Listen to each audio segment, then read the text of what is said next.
So thanks to all of you for being here. My name's Bruno Jochum. I'm the director of the Climate Action Accelerator.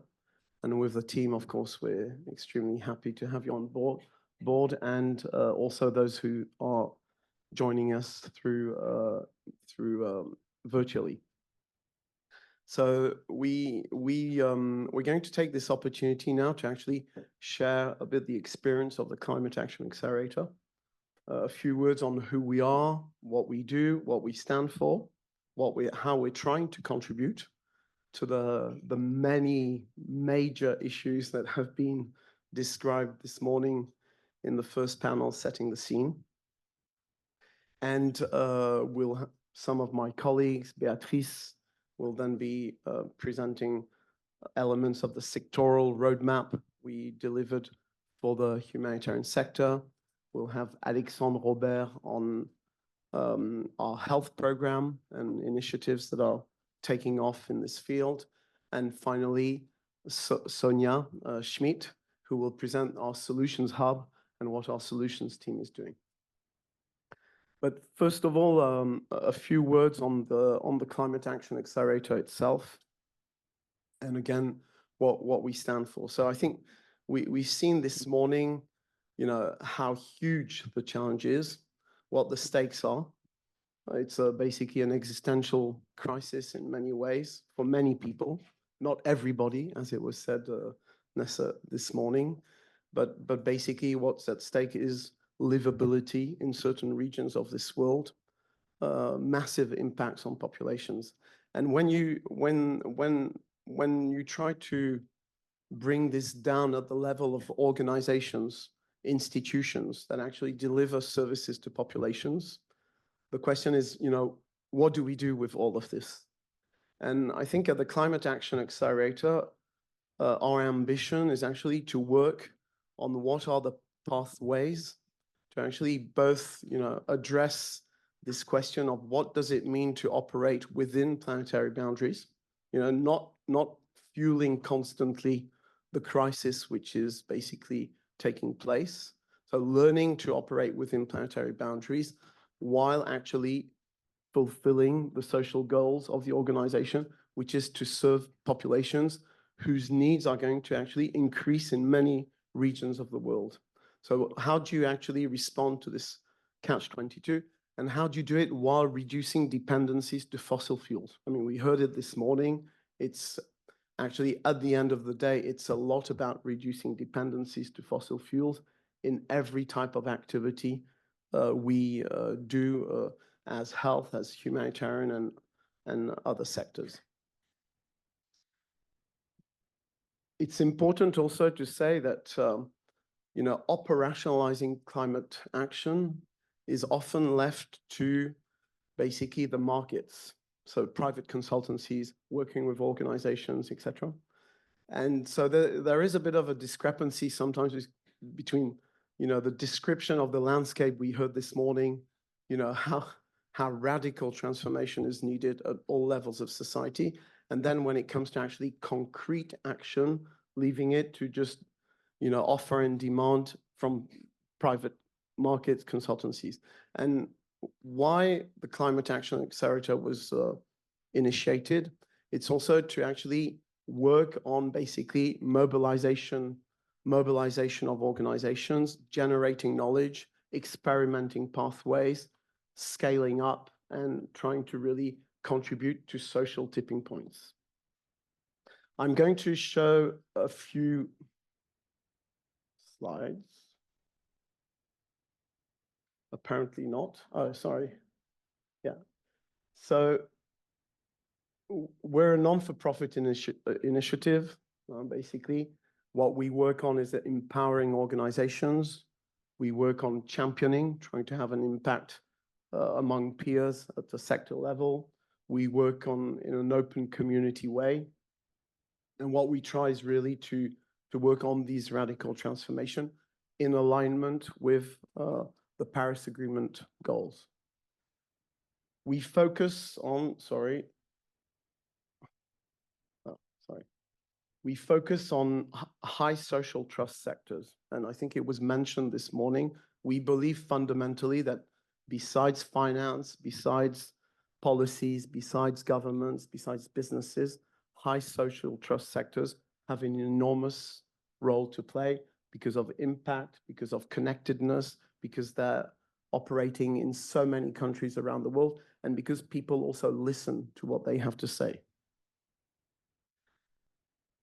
We have today about 26 partners, organizations. More are joining over time.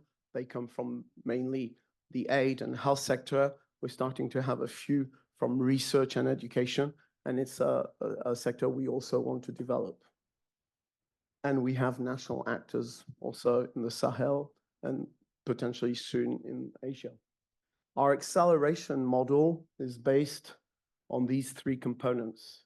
It's basically developing pilot programs with partners as a laboratory. It's a learning laboratory. We humble about the work. We design pathways. We design roadmaps with our partners. We do a lot of collective intelligence. We support implementation.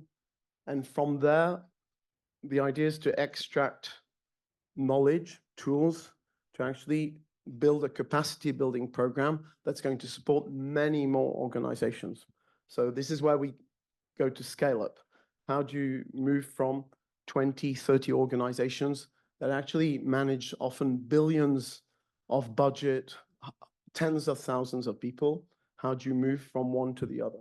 And finally, the domino effect to actually amplify, look at systemic players, influence what's happening at a more global level. I'm not going to repeat the lab, but basically what you will find and will be developed later also by Sonia on our resource hub is a number of experimental pathways, roadmaps, solutions. And we develop also more and more climate smart programs in collaboration with partners, notably in the health field, projects, how to do it at the level of a health service, how to do it at the level of an organization, how to do it when you're a national actor, and when you're a funding agency. So we're trying to do this at different levels of action and to learn actually what are the lessons that can be potentially replicated or inspiring other organizations. A capacity building program. So this is today in the making. We're happy to say that we've received funds to develop what can be a curriculum. And the idea here is to propose partnerships to organizations, but this time to move to potentially hundreds of organizations. So it's not 20, it's not 30, it's hundreds of organizations in these sectors, because we believe in this domino effect where the example of others can actually inspire peers and whole sectors. And finally, on the domino effect, it's of course about, open source access to tools, to approaches, etc. But it's also looking at systemic players, which Beatrice is going to develop a lot, because funding agencies, programming agencies can actually influence hundreds of organizations all around the world. And this is where the domino effect, fully plays, because by having a certain type of requirements, of incentives, you can actually change practices at a much greater level. And this works for private foundations, for UN agencies, for donors, and many more. And finally, game-changing collaborations. We're convinced that by putting forces together on certain issues, challenges, like supply chains, like basically some technical projects, etc., it can make a difference for everybody at once if basically forces are regrouped and efforts regrouped. And the last but not least, in our approach, principles matter. And as integrity matters, there is a lot in the space of climate action, of actually there's both great climate action and poor climate action, and actually adhering to principles, promoting them, making sure they're endorsed, is a huge challenge today in our fields, whether it's the health, whether it's humanitarian, because basically there are still many unsubstantiated claims to carbon neutrality, which should actually be abandoned and replaced by absolute reduction plans of adaptation and resilience. And I'll stop there and give the floor to my colleague Beatrice, who will introduce an important work we did this year, capitalizing on many of the first experiences we delivered over the last 3 years. Beatrice.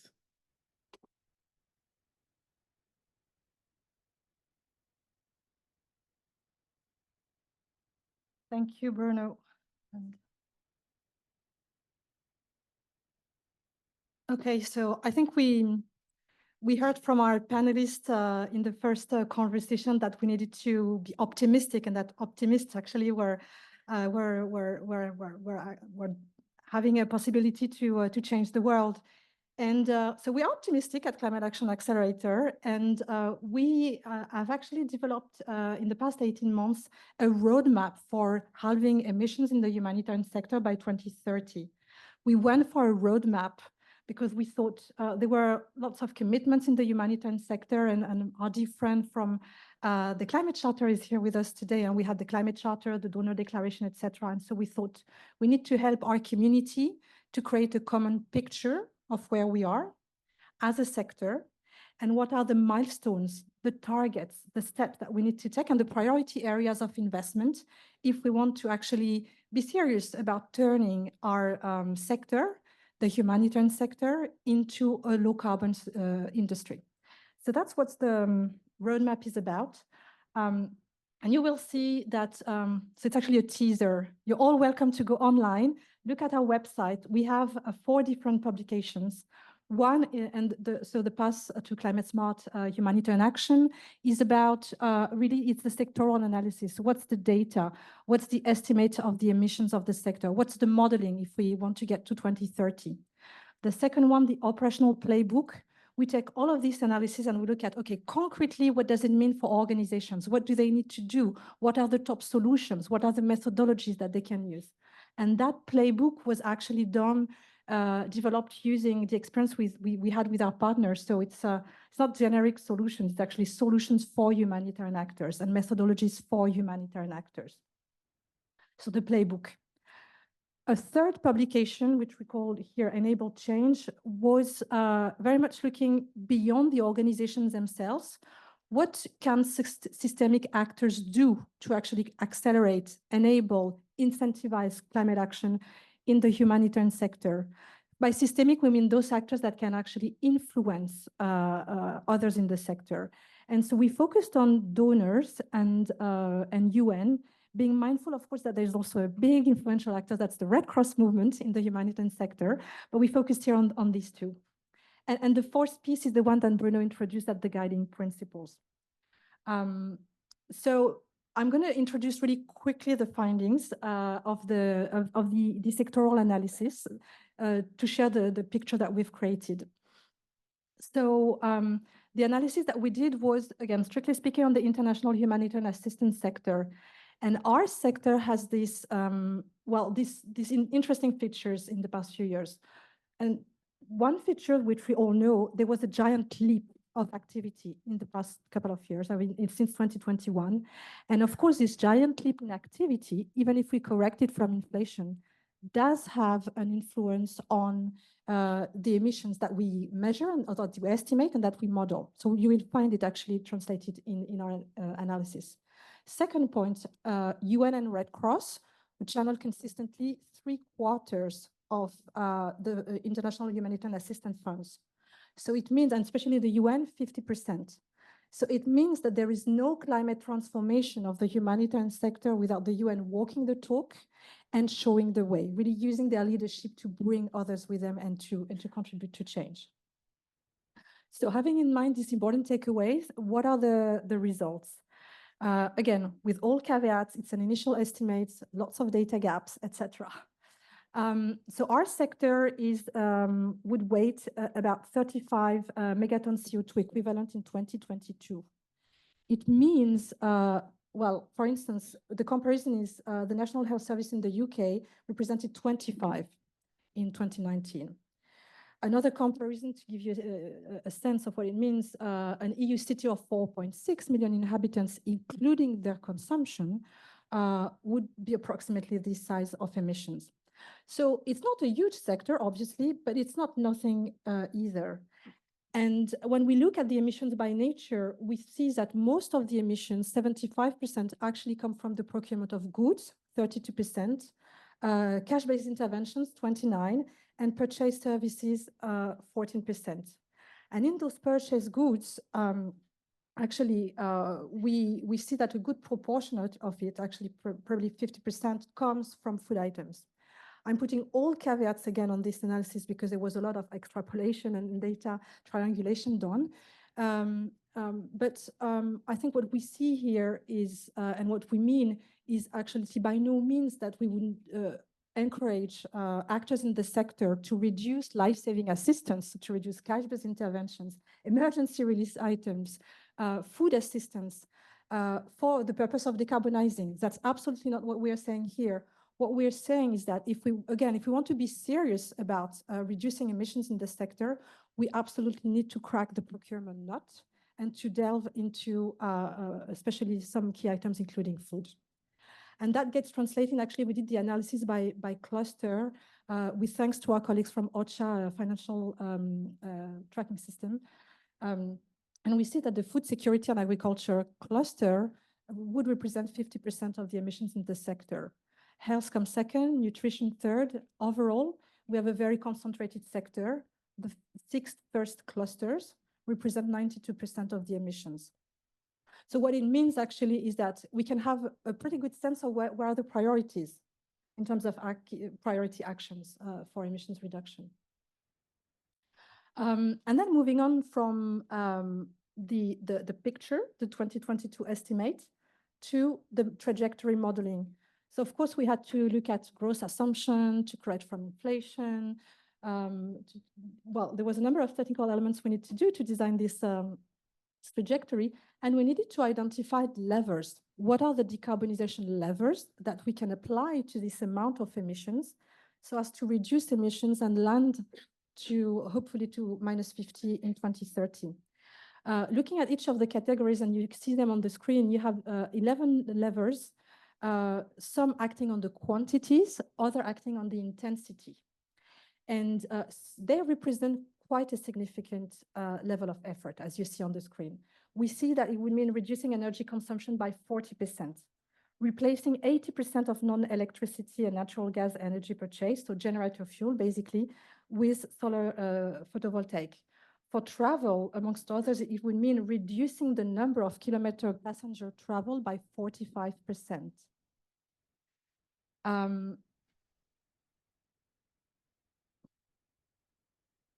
And there's the next one. Oh, okay. No, you don't. That's too much already.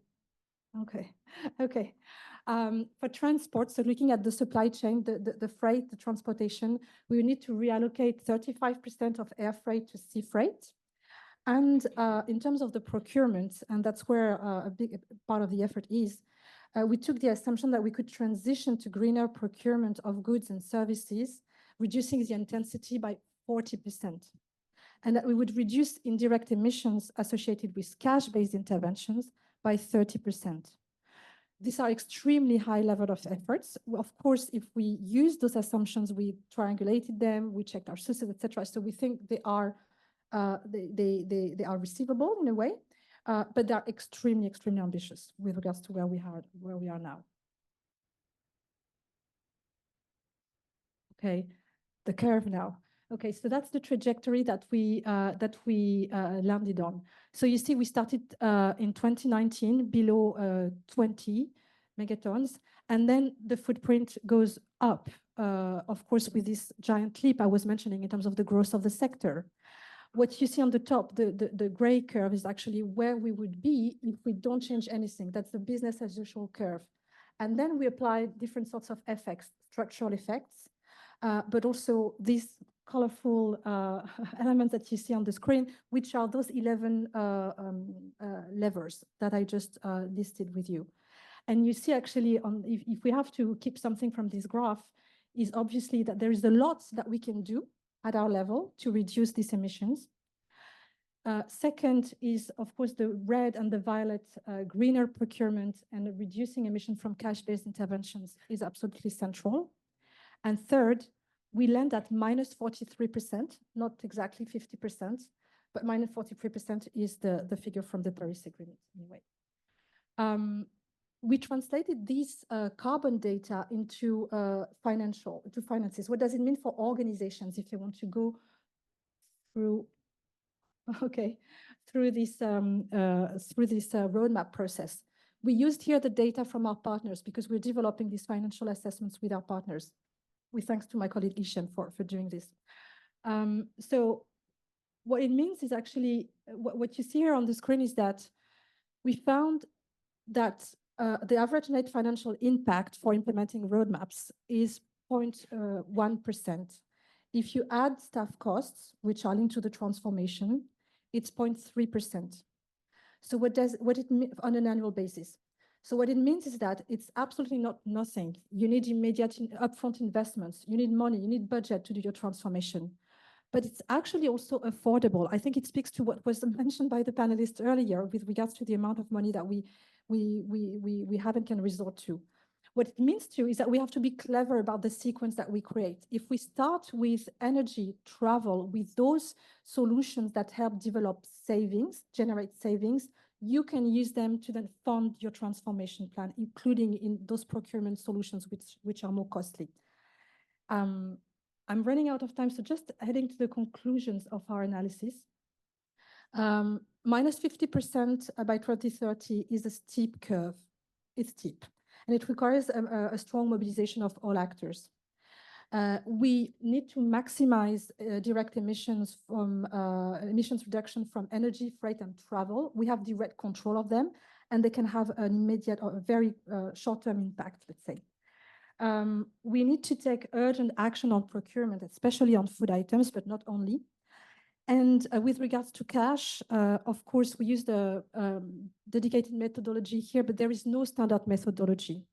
And what we want to say here is that we need all of us as a sector to really delve into cash-based interventions, which represent a growing part of our activities, and to try and better understand their impact on the carbon footprint and the potential levers we can have.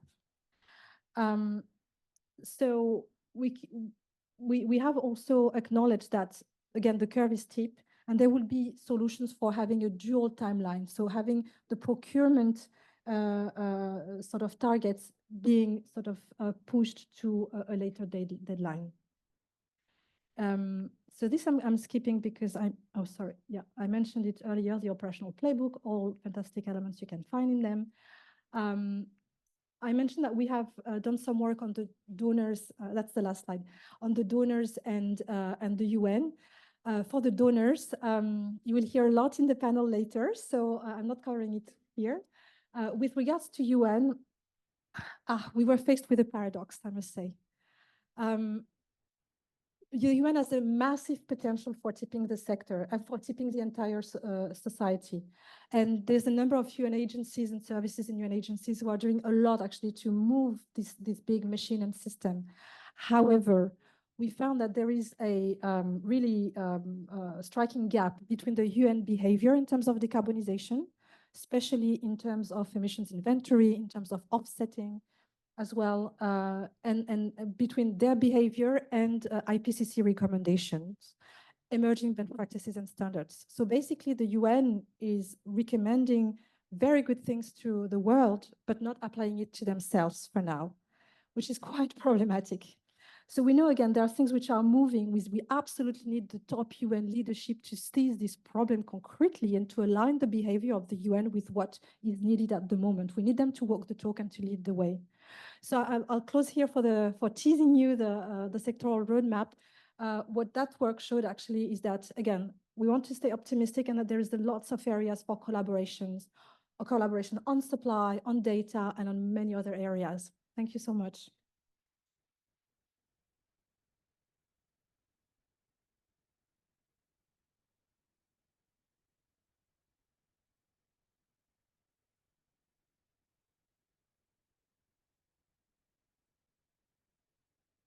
Can you try this first?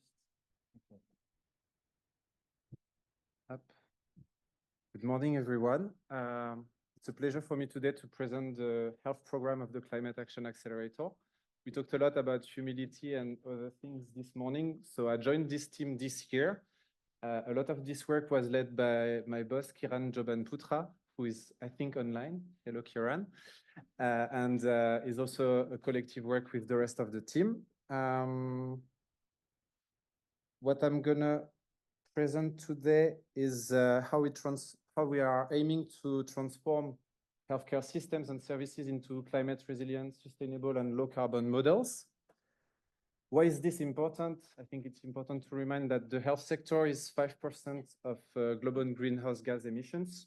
If it was a country, it would be between Russia and Japan emissions. And the climate events, they kill tens of thousands of people every year and affect millions. So how do we seek to transform healthcare systems? First, it's by operationalizing guidance and models such as the one proposed by WHO. We really focus on how to translate this guidance, but also how to increase quality of care into integrated approaches at health facility level. And we seek to amplify the right actions within the health community, as Bruno showed in our acceleration model. So I'm going to first present our pilot projects. So our tool is inspired from this guidance from WHO and others. We've created that tool, which is called Climate Vulnerability and Capacity Assessment. You can find it online on our website. And that's the assessment part to help us support the transformation of facilities into what's called climate resilient and environmentally sustainable healthcare facilities. I'll use CRESH later in the presentation to refer to this. So we have three key phases. We assess using that tool. We then produce an adaptation plan, which is prioritized and achievable for the structure. And we support the implementation with climate smart and low carbon solutions. And how do we measure the impact? We want to see how we can contain emissions and reduce pollutions while increasing the quality of care and the healthcare access. We have 4 CRESH pilots with our partners that are on the screen. We've launched 2, one in Chad in 2023, another one in South Africa this year, and we have 2 in the pipeline, one in Cox's Bazar in Bangladesh, starting soon, and hopefully one starting in 2025 in Senegal. What is important to see here is that we really try to develop projects that are context specifics. And here with these 4 projects, we are having some experiences in primary care, but also secondary care. We have projects with stable populations, but also with displaced populations, such as in Cox's Bazar. And we're slowly moving from a very resource-constrained setting like Chad to more middle-income countries like South Africa. And along this way, we always try to adapt and really have solutions that talk to the people in the health facilities, such as hospital directors and the management teams of hospitals. And that leads me to the second layer. Based on our lessons learned and all the tools we've identified and mapped, we're working with the French Development Agency on a project to start soon to develop a toolbox to transform the healthcare systems into climate resilient and low carbon models. In this toolbox, we will map all existing tools and gaps. We will select the best one, and we will translate them in a way that they are usable for this target, which is like personnel of ministries of health or networks of healthcare or management teams and hospital directors. And this toolbox will be, I can say, developed with the within this initiative, which is called the International Hospital Federation. And that's where we will try also to disseminate it widely to many teams working in healthcare. So this initiative is carried by the partners listed at the bottom of the slide. And with the Geneva Sustainability Center and Sonia that will speak this afternoon, we are co-leading a working group on low carbon, resilient and sustainable healthcare models. That initiative was launched in June the 6th, and we had already almost 300 participants from 50 countries. So we see a great potential to this initiative. And to conclude, if you want to know more, please contact us. And a bit in the continuity of this morning, I want to share with you the question that leads our strategy, which I translated in my own word yesterday, very late, is how can we improve our health while preserving the ability of our Earth? Thank you very much.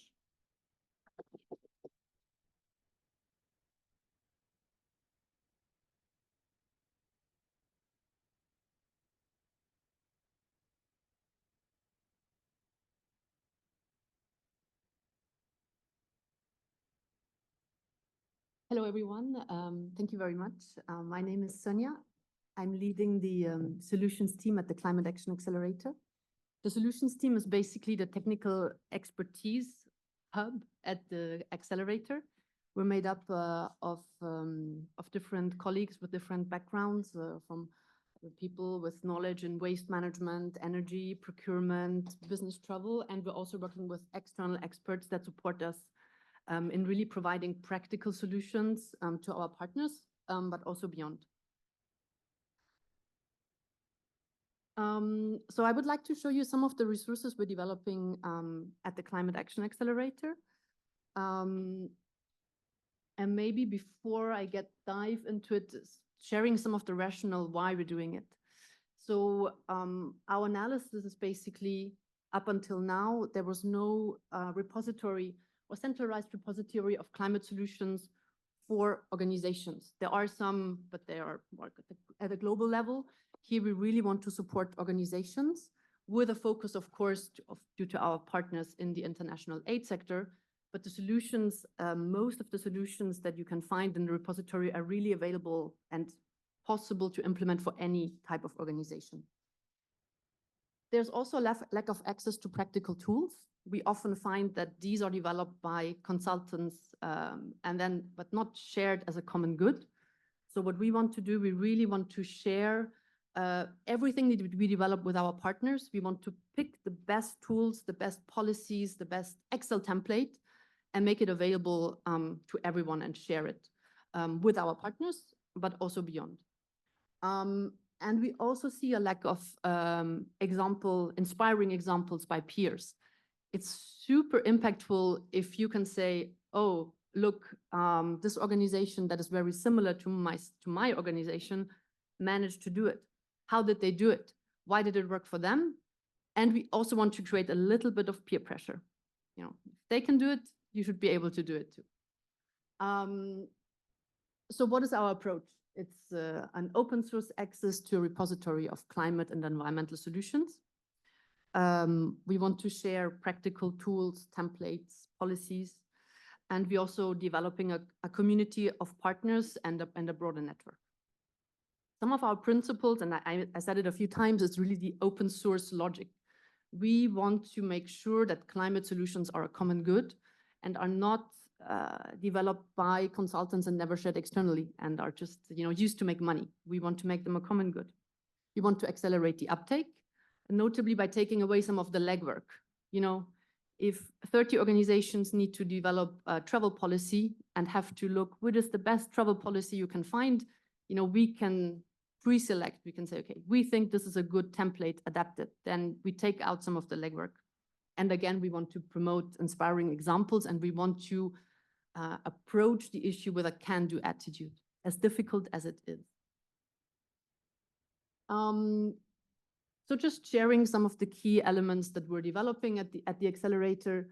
So we have the solutions hub, where it's really about understanding a topic. So even our ambition is that even non-experts can easily grasp the concept of a climate solution.